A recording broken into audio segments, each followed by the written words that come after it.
Hi, I'm James, and recently I did a video about professional gaming and the game Take That Hill. So I've actually shot another video playing out a game of it, which I think just helps illustrate why it's so useful.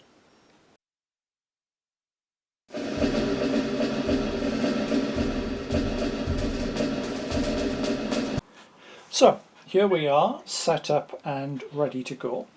Now if you haven't seen the review of the game, then I would suggest stopping and having a quick look at the video on that. But this is only using the basic system, but what I have done is made my own little terrain because I want this to be a nice little demo game. It didn't take me long to build. All the tiles are wooden tiles, and all they've got is static grass on them. The woods were made by just gluing some lichen on them and then coating them with PVA just so that it dries a bit more solid, and the hill is basically kitchen roll bunched up and painted with PVA. So we have our Russian position there, and the figures are all 6mm heroics and Ross. I have run it with 15 for a bit more of a demo effect, but I quite like this. It gives the scale a bit better. And then we've got our British, so we've got our 3 sections and the command team. So I'm going to talk this through with tactical thoughts with this. So what I'm going to do, it's probably not going to be very effective, but I'm going to move these guys forward. I'm going to move both of them forward, and I'm going to fire with the 2 teams there, so all of them get the spent marker. So the 2 firing ones, both firing at 500 meters, so they need 6s, and they've both missed. So let's now try and recover. So that's automatic. These are 2 away, so we need a 2, and they're 2 away, so they've all recovered. Okay, so we've managed to move forward slightly. So we've now got the enemy. Now I've got dispersed targets. The one that's getting closer is the obvious one, and they're at 4, and because they're in that prepared position they only need to roll a 4. So they've missed. So that's 1 turn gone by, so I'll put 1 marker up there. So turn 2. Yeah. I'm going to go slow and steady.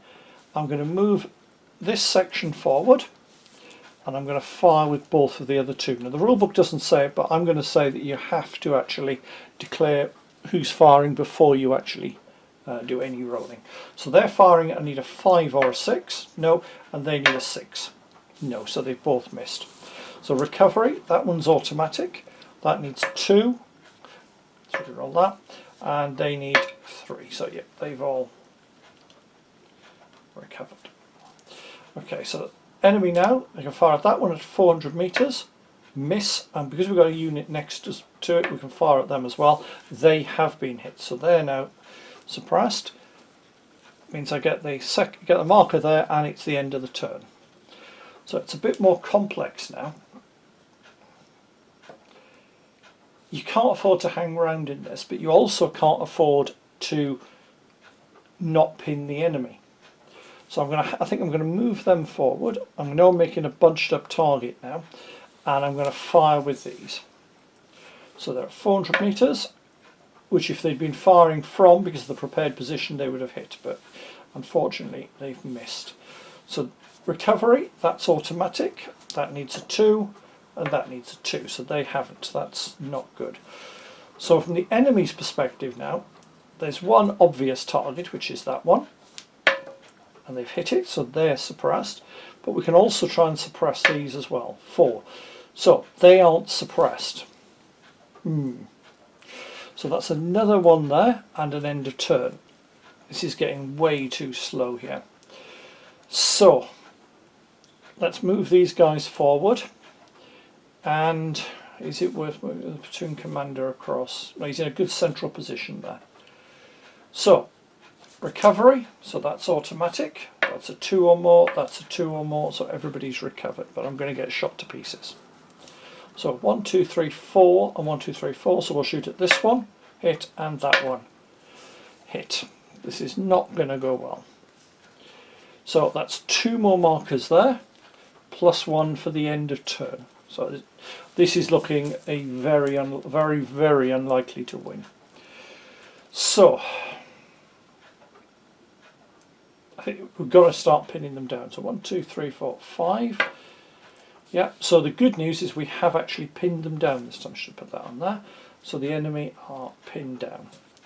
So automatic recovery, 2 or more, 2 or more. And all the enemy can do is remove that, and that's the end of turn. So we've now started to get the momentum back, but that was very unlikely hitting at that distance. If you regard realistic battle ranges, we're at the extreme limit of it. So decision time. I think it's time to push that one forward, but we'll also push that one forward and open up from here. So 5, it's a suppression again. That's good news. So recovery, that's automatic, 2 or more and 3 or more. No, that was going to happen, wasn't it? So that one stays, and that goes on to there. Okay, so enemy turn, all they can do is remove that. We've already put the marker in. So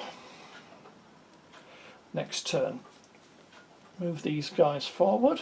So it's a slow moving pace, but we are moving forward, and these guys will fire. So 1, 2, 3, 4. So 5 or more. No. Okay, recovery. That's automatic. 2 or more and 2 or more. Yeah. So we're keeping the momentum going, but we're still bunched up. And now the enemy can fire back. So we've got 2 at 3. So we'll fire that one and that one. So one more suppression there, which puts another 2 markers at the end of turn there. Now, this is where I've got to start making decisions. I'm conscious that we've got 6, 9, 10, 12. We're very close to losing this. So we've got to push forward. But I also can't afford I think what I'm going to have to do is push that guy forward and shoot with this one. I just don't think there's any other option. So 5, so it has suppressed the enemy. That one recovers, 2 or more for that one, 2 or more for that one. Okay, and all the enemy can do is recover. So now we're getting close to a point where we're closing in. We're at 300 meters. Fire is now getting very effective. So we'll move them forward and fire with both of the others.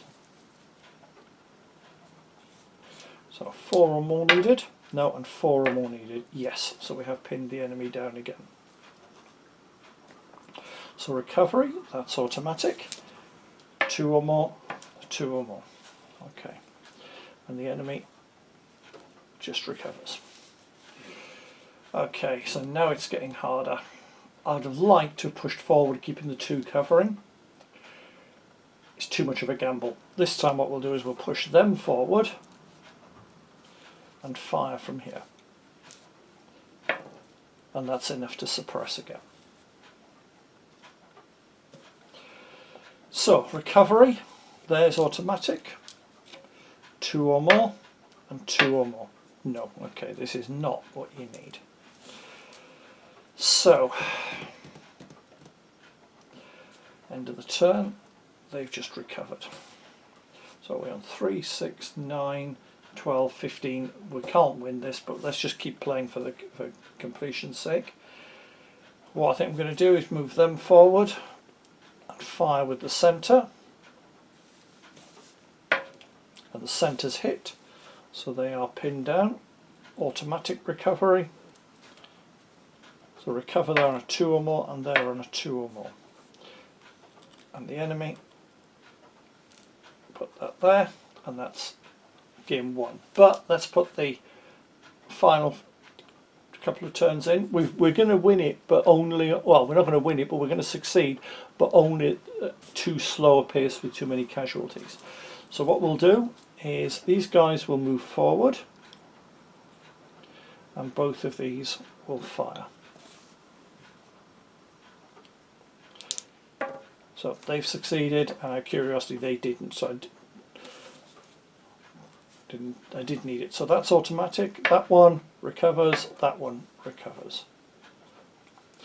And end of that turn. And then we have the last turn. They will move into there, completing the assault. So while it's a very simple game, let's look at the lessons that can be learnt. So let's start right at the beginning. Pushing people forward while firing.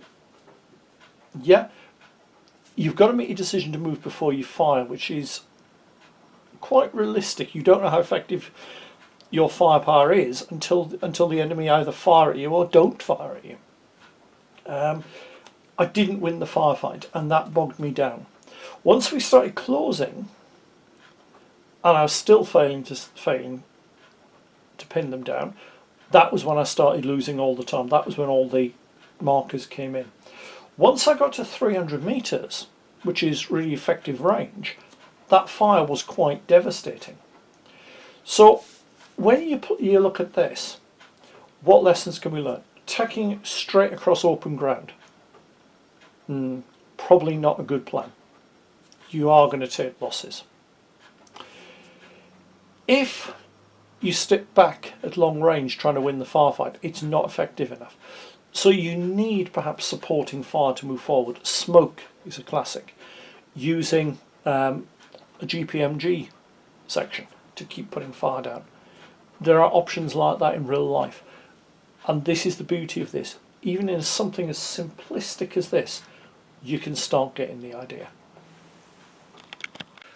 Hopefully you've enjoyed the video. If you have, please click on the like button below so that I know what people like and I know what to make more of.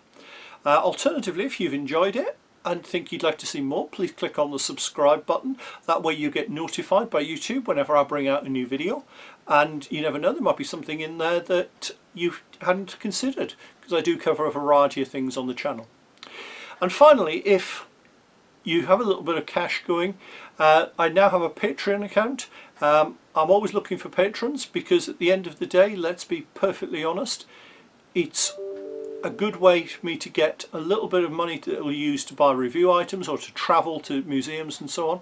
I don't put a huge amount on that. At the minute, all we've got is one tier charging £1 a month, which just, as I said, helps cover my costs.